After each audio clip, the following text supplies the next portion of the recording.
Las movilizaciones, paros y bloqueos que ha venido realizando la Coordinadora Nacional de Trabajadores de la Educación en contra de la reforma educativa y algunas leyes secundarias no han logrado despertar la conciencia de los mexicanos por la sencilla razón de que a la sociedad el gobierno de México les ha dado a conocer pedazos de una reforma educativa mutilada, la cual es en los hechos una reforma laboral que tiene el objetivo precisamente de iniciar con el sector educativo, porque venciendo a los maestros mexicanos se dosifica al pueblo de México. Lo que el gobierno mexicano y los medios de comunicación de este país esconden es que una vez que la ley del palo y el garrote doblegue a los maestros de México, se despida a los maestros que se negaron a presentar la evaluación y se meta a la cárcel a los dirigentes opositores a la reforma educativo-laboral, de inmediato esta reforma habrá de ampliarse a empresas públicas como privadas, en donde los trabajadores serán evaluados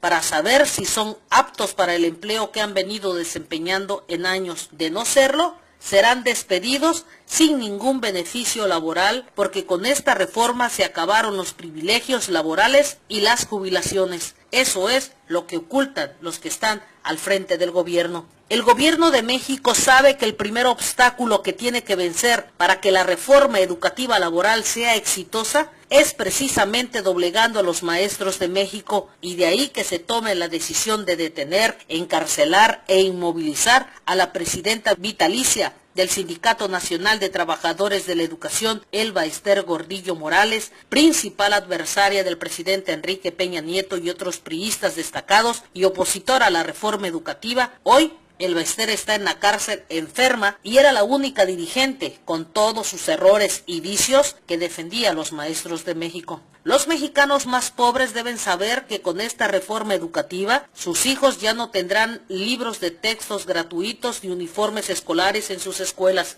Serán los padres de familia los que paguen los recibos de agua y luz de sus instituciones. Esto lo han venido haciendo desde hace algunos años atrás. Si ahora muchos se quejan de las cuotas voluntarias, cuando se llegue a la privatización de la educación, entonces empezarán a poner el grito en el cielo y darán la razón a los maestros que hoy están defendiendo un derecho que se han ganado con los años. Es cierto que al interior del magisterio de este país hay maestros que han incursionado en la política y que son diputados locales, diputados federales, senadores. Y por qué no decirlo, funcionarios de gobierno que tienen hasta 5 plazas de maestros y a todos sus familiares cobrando en el magisterio, amparados en el poder que ostentan. Es cierto también que algunos líderes sindicales han sucumbido a los fajos de dinero que el gobierno les ha dado para que no se opongan a la reforma educativa y vayan de la mano. El Sindicato Nacional de Trabajadores de la Educación no está defendiendo a sus agremiados, los puso en bandeja de plata para que cuando el gobierno de México decida que los maestros se van, se vayan, sin importar que hayan pasado el examen de evaluación. No olvidemos el grado de corrupción que hay en México, en donde todo puede pasar. El gobierno de México, a través de los medios de comunicación, desplegaron una campaña mediática para criminalizar a los maestros que están defendiendo su fuente de trabajo. Maestros que al ejercer su trabajo lo hacen en condiciones de pobreza extrema, dando clases bajo la sombra de un árbol, una techumbre de palos de palma de coco con láminas de cartón, con piso de tierra y sin mobiliario, arriesgando su vida en estos tiempos violentos para que los niños y jóvenes de este país reciban clases como se lo merecen. Si en lugar de fomentar y autorizar una reforma educativo-laboral, se hubiera otorgado un mayor presupuesto para que se construyeran de inmediato instalaciones dignas a escuelas que no la tienen y la necesitan con urgencia para que los niños y jóvenes, a los que muchos políticos llaman el futuro de México, reciban clases como Dios manda, otra cosa sería. Si en lugar de aplicar la ley de gas lacrimógeno, del tolete, las piedras, se hubiera dado de baja a políticos que cobran no solo como diputados locales,